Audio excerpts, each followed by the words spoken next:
Welcome to another day of Bhagavad Gita Sadhana. I'm Atmadarshan, or Laura, or am I? So, we've been talking about equanimity in our lives, and we'll be revisiting chapter 15, verse 5 today. If you have any of your books and would like to join along. In fact, I'm going to chant that now and then talk about one particular way this verse may be applied in your life. And I think this is important because many times with older books on spiritual literature or other topics, we think, what does somebody from that long ago have to teach us in this modern world? We're so much more advanced, but we're still human. So let's talk about this verse. I'm taking a breath in case you are chanting along. Free from pride and fancy, overcoming the fault of attachment, ever fixed in the self. Attractions gone, freed from pairs of ease and pain. The unconfused go to that eternal place.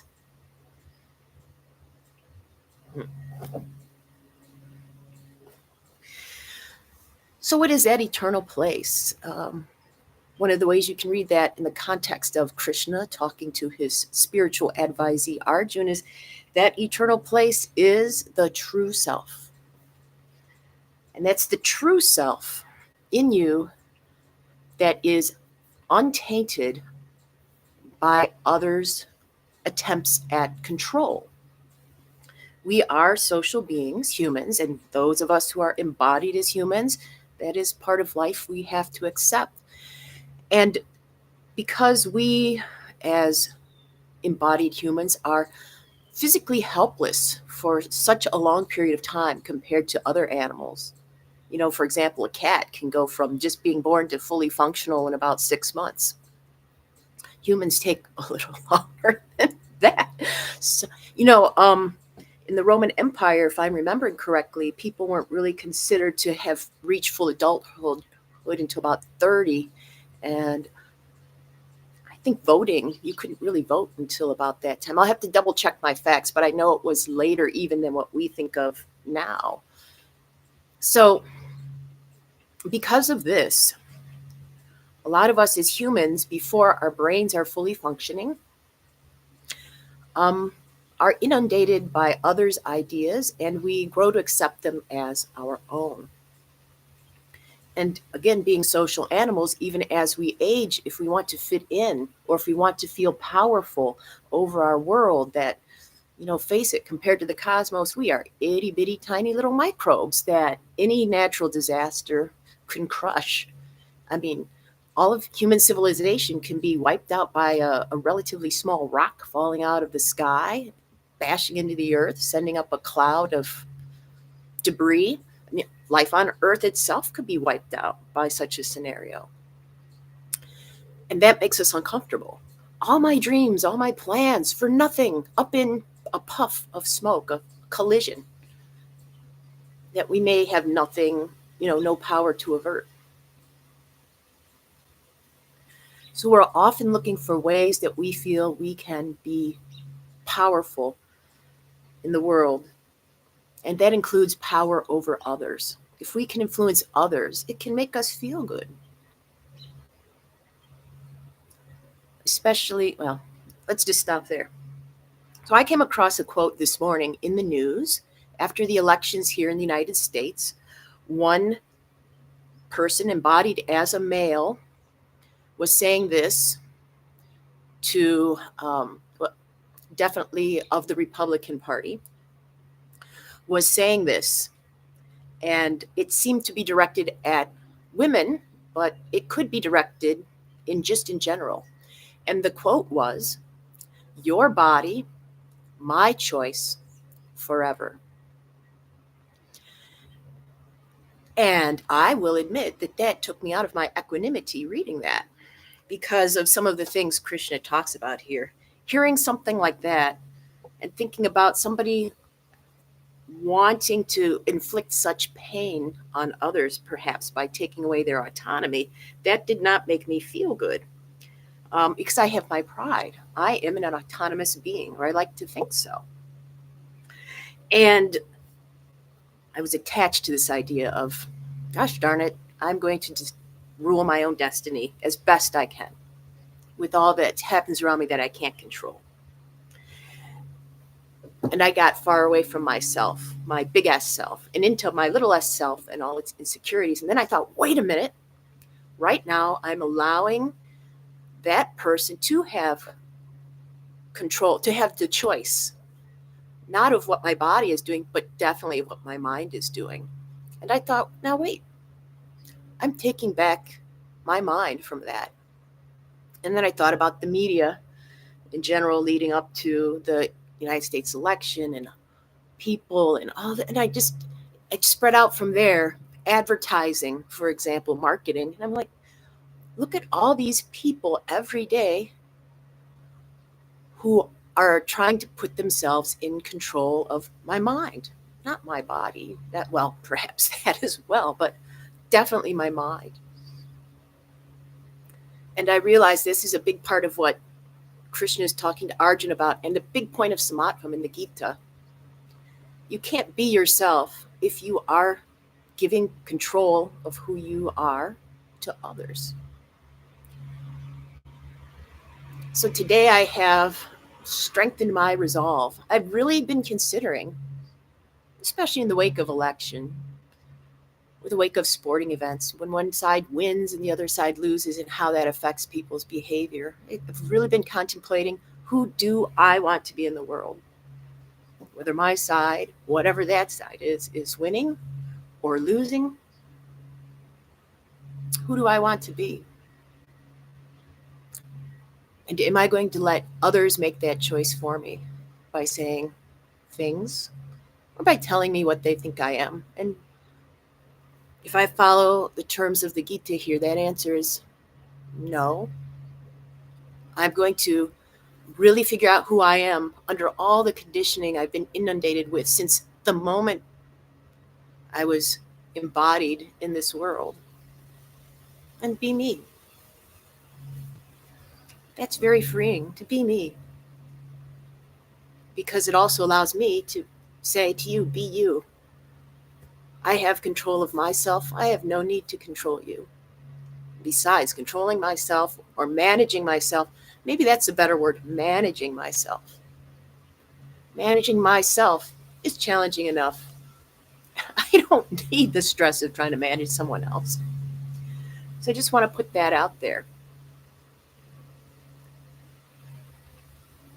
for somebody to say, your body or your mind, my choice forever. Will you allow that? Or will you take back your autonomy by first figuring out who you are? You can't be who you are if you don't know who you are. And that's a choice for each individual to make, each embodied individual. Cats are very good at that, at being mentors.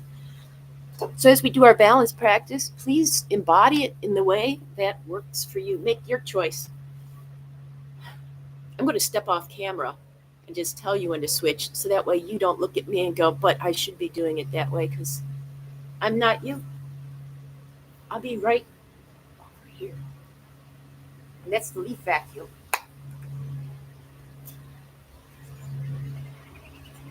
First side.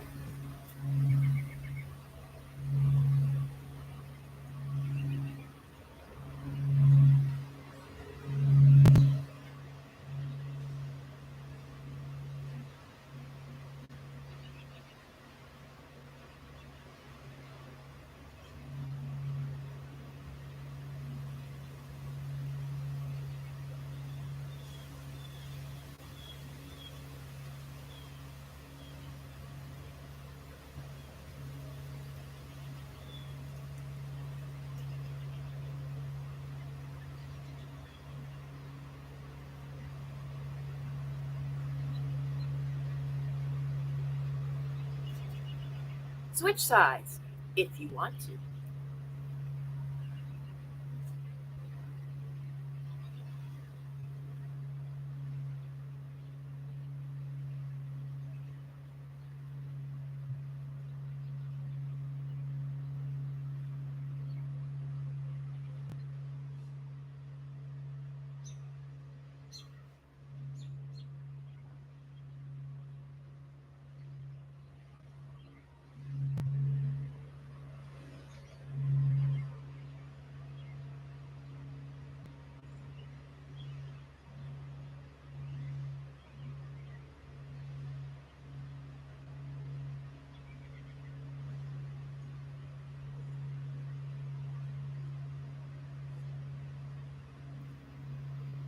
I'm back.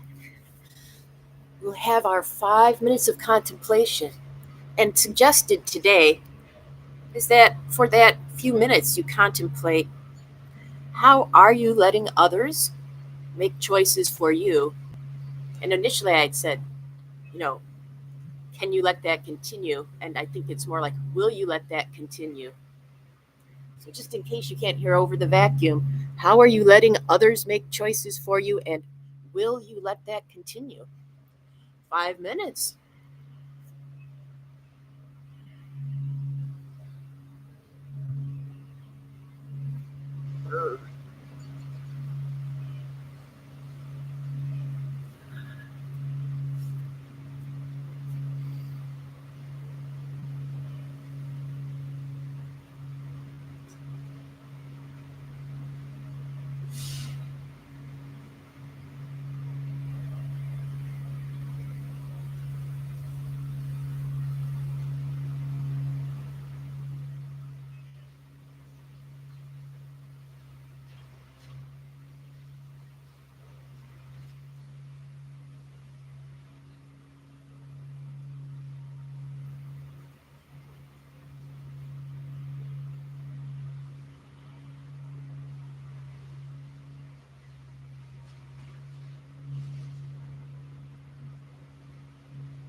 Ooh, you probably can't hear the alarm going off today. Wow. I thought this was perfect. Perfect topic for today as that very loud piece of equipment is going by. What I kept thinking to myself is, am I going to let external noise take me away from where I want to be inside? My answer was no, I'm not going to. I wonder how it went for you. Always feel free to comment. Feel free to join us. We're having a healing meditation on Saturday. That link is below. You can also comment with anybody you'd like us to chant for today. I'm remembering in my heart Jo. It's the first anniversary of her death and her family. And I'm remembering all of you too. I can't control what you do, nor do I want to, but I invite you to join again when you can. So until then,